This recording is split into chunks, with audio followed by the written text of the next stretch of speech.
नमस्कार दोस्तों, अगर आप UP super TET 2026 primary level यानी कक्षा 1 से 5 की तैयारी कर रहे हैं तो इस वीडियो में मैं आपको पूरा सब्जेक्ट वाइज सिलेबस और एग्जाम पैटर्न आसान भाषा में बताऊंगी।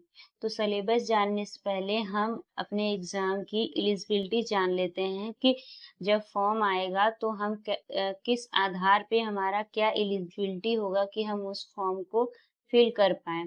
तो सबसे पहले हमारे पास ग्रेजुएशन होना चाहिए, उसके साथ में सीटेट या यूपी टेट क्वालिफाई होना चाहिए। अभी यूपी टेट का एग्जाम हुआ है और उसका आंसर की भी आ गया है, तो सभी लोगों ने मिला लिया होगा। बहुत लोग यूपी टेट क्वालिफाई हैं, बहुत लोग सी टेट क्वालिफाई हैं। अगर फिलहाल वाला यूपी टेट कोई क्वालिफाई नहीं है तो वो सी टेट एग्जाम जो अभी आने वाला है उसकी तैयारी करके उसको क्वालिफाई कर ले, ताकि हम यूपी सुपर टेट का एग्जाम फॉर्म फिल कर पाए। उसके साथ में हमारा बीटीसी, डीएलएड या डीएड होना चाहिए और इसके लिए जो एज है वो 21 से 40 ईयर दिया गया है। और जो एससी एसटी वाले हैं उनके लिए कुछ छूट भी, रिलैक्सेशन भी मिलेगा एज में, अभी जब नोटिफिकेशन आएगा तब। अब जान लेते हैं कि एग्जाम पैटर्न कैसा होगा हमारे एग्जाम का। तो जो क्वेश्चन ऑफ नंबर होंगे एग्जाम में वो 150 होंगे, यानी 150 क्वेश्चंस होंगे। और जो हमारे पास टाइम ड्यूरेशन होगा वो 2.5 घंटे यानी 150 मिनट का होगा। इस एग्जाम में कोई नेगेटिव मार्किंग नहीं है और जो हमारा क्वेश्चन होगा वो एमसीक्यू बेस्ड होगा। जैसे आप लोगों ने यूपी टेट का एग्जाम दिया है तो उसमें एक क्वेश्चन के 4 ऑप्शन होते हैं, उसमें एक करेक्ट होगा, उसी प्रकार का हमारा सुपर टेट भी होगा। इसमें अंतर क्या है कि यूपी टेट में बस हमारे 5 सब्जेक्ट आते थे और जो सुपर टेट है उसमें हमारे लगभग 12 सब्जेक्ट आएंगे। तो सबसे पहले बात करते हैं कि हमारा जो है सबसे पहला पार्ट है लैंग्वेज। तो जो लैंग्वेज है वो 40 मार्क्स का आएगा और इसमें तीनों लैंग्वेज होंगे, हिंदी, इंग्लिश, संस्कृत।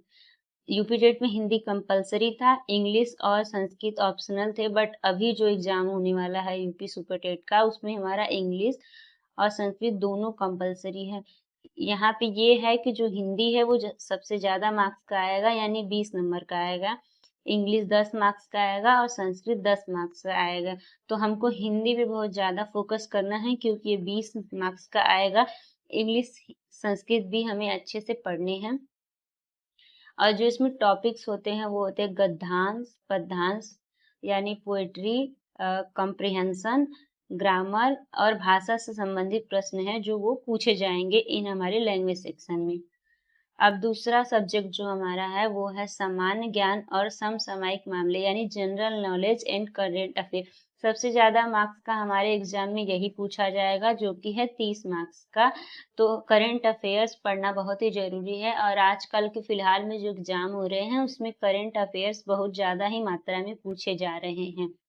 और इसके कुछ इंपॉर्टेंट टॉपिक्स हैं राष्ट्रीय एवं अंतर्राष्ट्रीय करेंट अफेयर्स, भारत और उत्तर प्रदेश का इतिहास, भूगोल, अर्थशास्त्र और संविधान।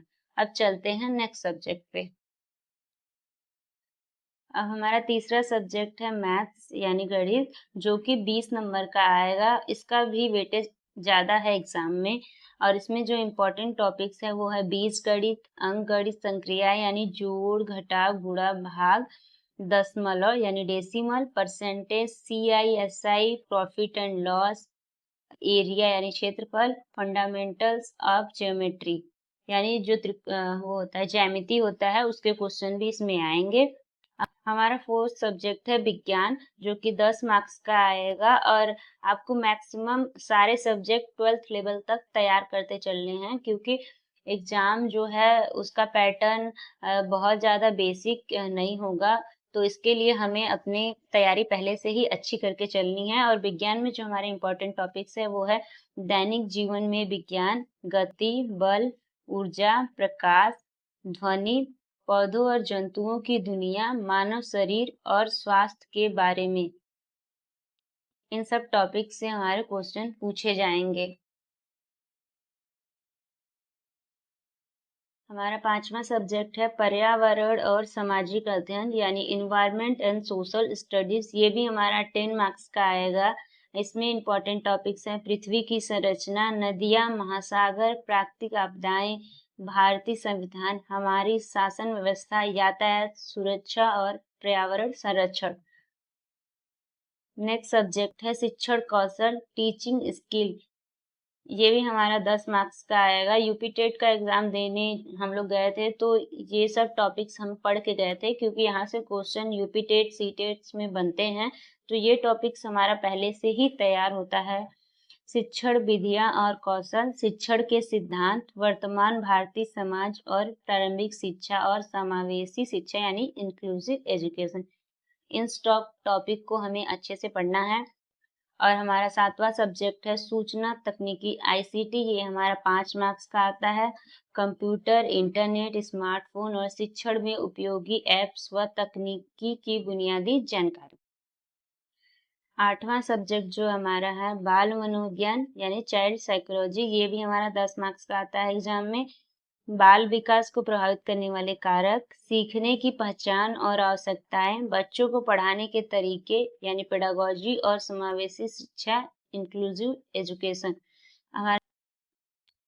हमारा नवा सब्जेक्ट जो है वो है जीवन कौशल प्रबंधन एवं अभिवृद्धि, life skill management and aptitude, जो कि 10 मार्क्स का आएगा। और इसमें जो इम्पोर्टेंट टॉपिक्स हैं वो है व्यावसायिक आचरण एवं नीति, प्रेरणा मोटिवेशन, शिक्षक की भूमिका और संवैधानिक मूल्य।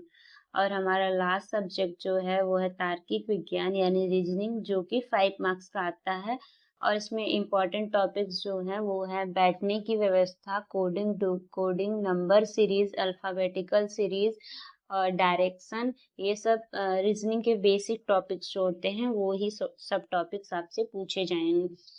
मैंने एक रफली बनाया है जो कि आपको अच्छे से समझ में आ जाए। अगर ऊपर आपको नहीं समझ में आया होगा सिलेबस, तो सबसे पहले हमारी भाषा होती है जिसमें तीनों सब्जेक्ट आपसे पूछे जाएंगे, हिंदी, अंग्रेजी और संस्कृत, जो कि हमारा 40 नंबर का आएगा।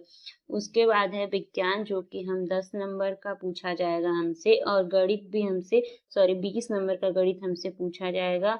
और बाल मनोविज्ञान है वो 10 नंबर का होगा, रीजनिंग 5 नंबर का, और जीवन कौशल 10 नंबर का, कंप्यूटर भी 5 नंबर का, शिक्षण कौशल 10 नंबर का, सोशल स्टडी 10 नंबर का, और जो करंट अफेयर है वो हमारा 30 नंबर का होगा। और इस एग्जाम में निगेटिव मार्किंग नहीं होता है, 150 क्वेश्चन होंगे और 150 का नंबर भी होगा।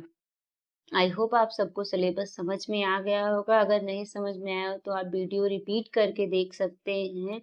मिलते हैं नेक्स्ट वीडियो में, तब तक के लिए धन्यवाद।